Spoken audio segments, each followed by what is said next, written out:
polynomials.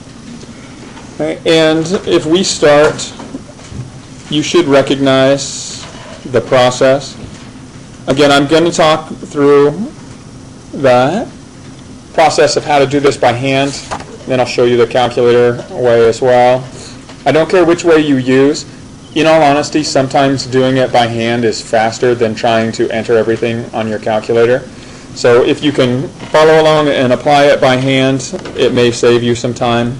If it is slower than using your calculator, again, I'm all for being efficient. So use your time wisely. If you were asked to multiply these two factors together, you guys remember what you would do or what it's called that you would do?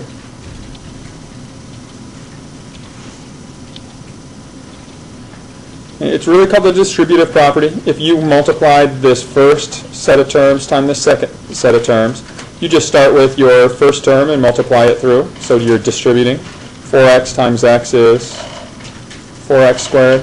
Then distribute it to the next term.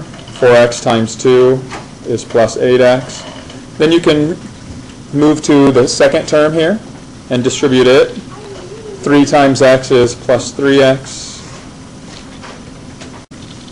All right, so we're distributing this next term, the 3, to the x. Then you distribute it to the 2. 3 times 2 is 6. And so now when you combine down, notice when I wrote these, I aligned them in vertical columns with like terms. It just makes it easier to combine the terms in that form. And so when you combine down, you can just add your like terms and you simplify your expression. So you're taking these factors and you're rewriting them in terms of a polynomial. All right. Do you guys remember doing that? The word or acronym for this is called, you're going to take this first term times this first term. Then you're going to take the first term here times this last term, which are your outer terms. Then you're going to take this second term here times the first term. Those are your inner terms. And then the last term of each factor. And so this is FOIL. So here's your product for that first, your outers, your inners, and your last. And you're just going to combine your like terms and rewrite it as a polynomial. Do you guys remember foiling? All right, so if you guys didn't do this in your algebra classes that you recall last year, the pre-algebra or whatever you call it, intro. All right, let's take a look really quickly, and because I want to show you how you can do it mentally, because again, for some of you, doing this mentally will save you the time. All right, as you're doing this, if you recognize when you have these two binomial factors, so a two-term expression times another two-term expression, and you're going to FOIL it, if you recognize here your outer and inner terms will very likely be exactly the same. So mentally, if you just take what's your first, the product of your first terms, 2x times x is 2x squared. And then if you take your outer product plus your inner product, so 2x times 1 is 2x. 3 times x is 3x. What's 2x plus 3x equal to? 5x. And then your last term, 3 times 1 is 3. So it may be easier for you to just do this with a mental calculation than it is to enter it in your calculator. Okay, I want you to see if you can figure out how you would enter this in your calculator to get the right answer. So just take a moment, see if you can figure out what calculator operation will give you this answer. All right, so if you just type these in, what's going to happen? Does it do anything? If you just type in your factors, let's say we take 2x plus 3 times x plus 1, and you hit enter, all it's going to do is give you, your factors. It just repeats them. Okay, Mackenzie? You expand. Okay, good. This process of foiling or distributing or rewriting from factors into a polynomial form is called expanding the polynomial. Okay, so if you use the expand function or command on your calculator, which again is located under the Algebra tab, F2. It's this third one down where it says expand, and you enter that at the beginning of your expression or your product. So here I just put my cursor in front of what I already typed. I hit expand. This quantity has to be embedded within parentheses here. And when you hit enter now, it'll write it in standard form of your polynomial. So here you can verify 2x squared plus 5x plus 3, and we'll give you the correct answer. Yes, sir? Okay.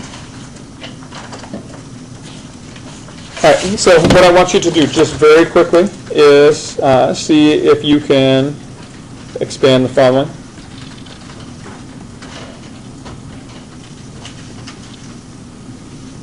Can you find the polynomial form of this product?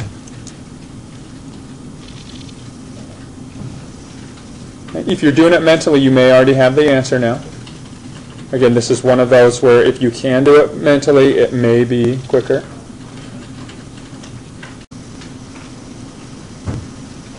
So again, if you're doing this mentally, take the product of your first terms, y squared. Take the product of your outer plus inner. So our outer is negative 3y. Our inner is minus 2y. When we combine those, negative 3y minus 2y gives you negative 5y. And then our last, negative 2 times negative 3, is a positive 6. And so you get your product. It should be something that you can do pretty quickly. If you're going to use your calculator, you would enter or access the expand command through the Algebra tab, F2. Choose expand, and then you can type in your products exactly as they appear. Expand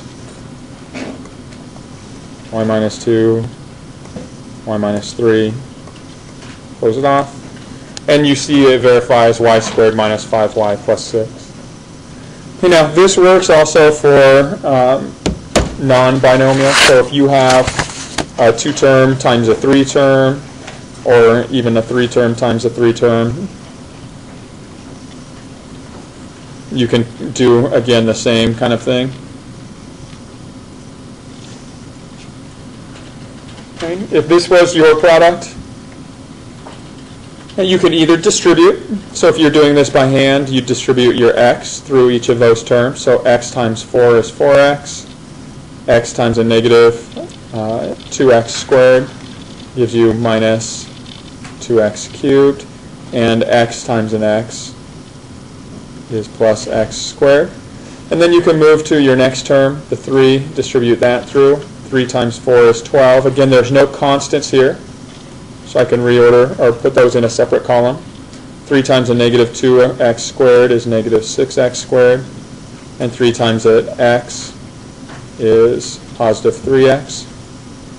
And so then you can just combine down vertically. When you combine down vertically, you get 7x minus 2x cubed minus 5x squared, and then a plus 12. Now, when you write your answer, and this will be part of the full credit on your quizzes, you need to write your answer in standard form. So is this answer written in standard form? You guys remember what standard form means? Standard form means the highest power is written first, and then it decreases down to your constant. So what term needs to be written first here?